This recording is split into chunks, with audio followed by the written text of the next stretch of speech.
Γεια σας και καλώς ήρθατε σε ένα ακόμα review του Trifdimi.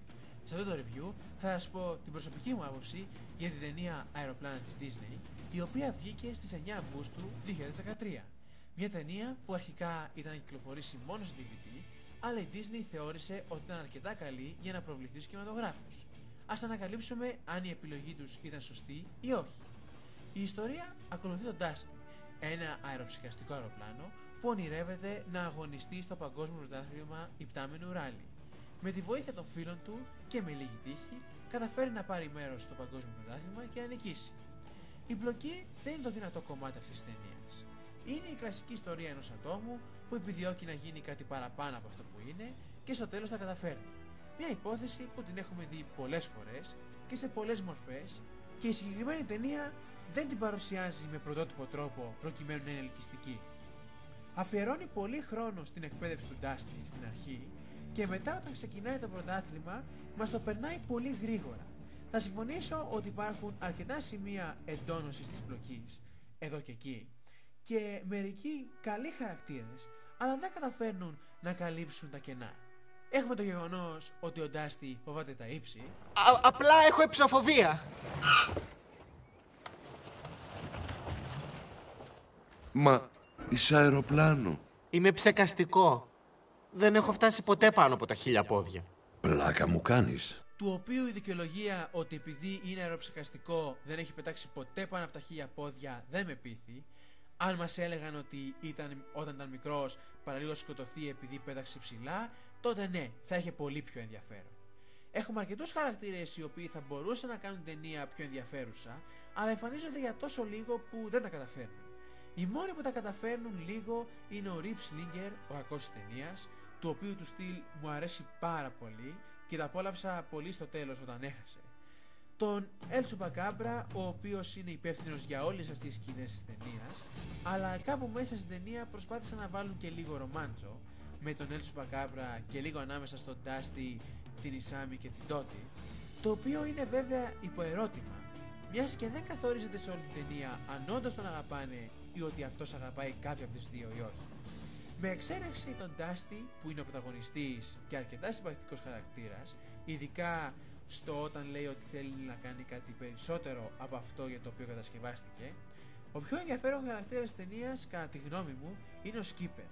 Αυτός που εκπαίδευσε τον Dusty και ως χαρακτήρας είναι πάρα πολύ συμπαθητικός, είναι επιβλητικός εκεί που πρέπει και καλός εκεί που χρειάζεται, και η ιστορία για το παρελθόν του που τον έκανε να μην θέλει να πετάξει και μετά προς το τέλος που πέταξε για να βοηθήσει τον Dusty μου άρεσε πάρα πολύ.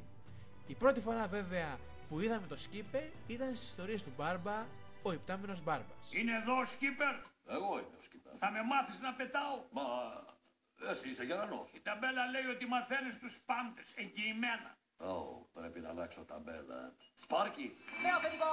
ετοίμασέ τον για πτήση. Ναι, αμέσως, Skipper. Ωραία, αρχίζουμε. Τι έχω φταίξει. Ένα σημαντικό πράγμα που θα πρέπει να ξέρετε για το animation της ταινίας είναι ότι δεν είναι της Pixar. Την ταινία την έχει κάνει το στούντιο που έχει φτιάξει τις ταινίες της Tinkerbell. Και γενικώς νομίζω ότι οποιοσδήποτε που δει την ταινία καταλαβαίνει ότι το animation είναι λίγο χαμηλότερο σε σύγκριση με τις Pixar. Προσωπικά νομίζω ότι λείπει η μαγεία και η ζωντάνια που έχουν τα Cars. Ναι, συμφωνώ ότι είναι αρκετά κοντά στα Cars, αλλά καταλαβαίνεις ότι κάτι λείπει στο σχέδιο και στις εκφράσεις. Χωρίς βέβαια αυτό να σημαίνει ότι το animation είναι κακό. Είναι αρκετά αξιόλογο και μιας και η ταινία είναι για αεροπλάνα, το μεγαλύτερό της τμήμα είναι αφοσιωμένο στις πτήσεις και ως αποτέλεσμα βλέπουμε μερικά πολύ ωραία τοπία τα οποία φαίνονται αρκετά αληθινά. Η μουσική είναι πολύ ωραία και κάθε κομμάτι έδινε έναν ωραίο τόνο στη σκηνή που συνόδευε. Εμένα μου άρεσε το τελευταίο ορχιστρωμένο κομμάτι που ακούμε όταν ο Dusty νικάει στον αγώνα. Ίσως να υπήρχαν κανένα δυο κομμάτια rock που δεν μου άρεσαν τόσο πολύ όμως. Οι ερμηνείες είναι πολύ καλές και στα αγγλικά και στα ελληνικά. Στα αγγλικά τον Dusty τον ερμηνεύει ο Dane Cook, του οποίου η ερμηνεία είναι πάρα πολύ ωραία και αναδεικνύει το χαρακτήρα του Dusty.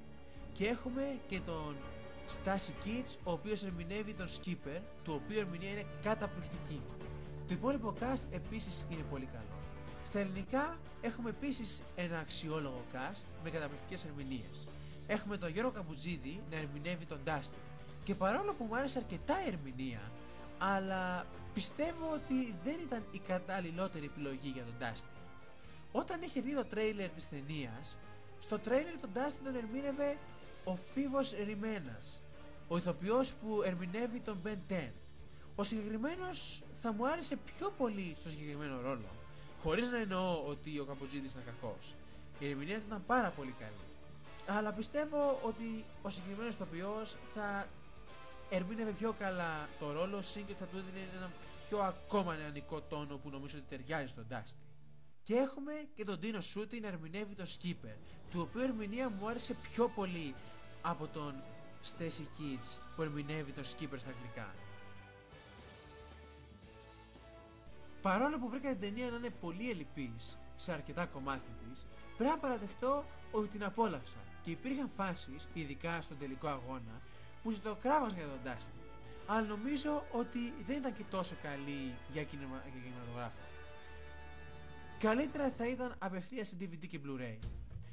Ξέρω πάντως ότι το 2014 θα βγει και sequel της ταινίας, στην οποία ο Dusty θα γίνει μέλος μιας ομάδας διάσωσης, αλλά δεν μου φαίνεται να είναι πολλά υποσχόμενα. Τώρα, από βαθμολογία, πλοκή 4 στα 10, animation 7 στα 10, μουσική 8 στα 10, ερμηνείες 9 στα 10. Άρα η συνολική βαθμολογία είναι 7 στα 10. Λοιπόν παιδιά, αυτό το επεισόδιο του Drift Demi έχει φτάσει στο τέλος του. Σας ευχαριστώ που παρακολουθήσατε και ελπίζω να σας άρεσε το review μου. Μην ξεχάσετε να κάνετε εγγραφή, like και να αφήσετε σχόλιο και θα τα πούμε στο επόμενο μου βίντεο. Μέχρι τότε, γεια σας!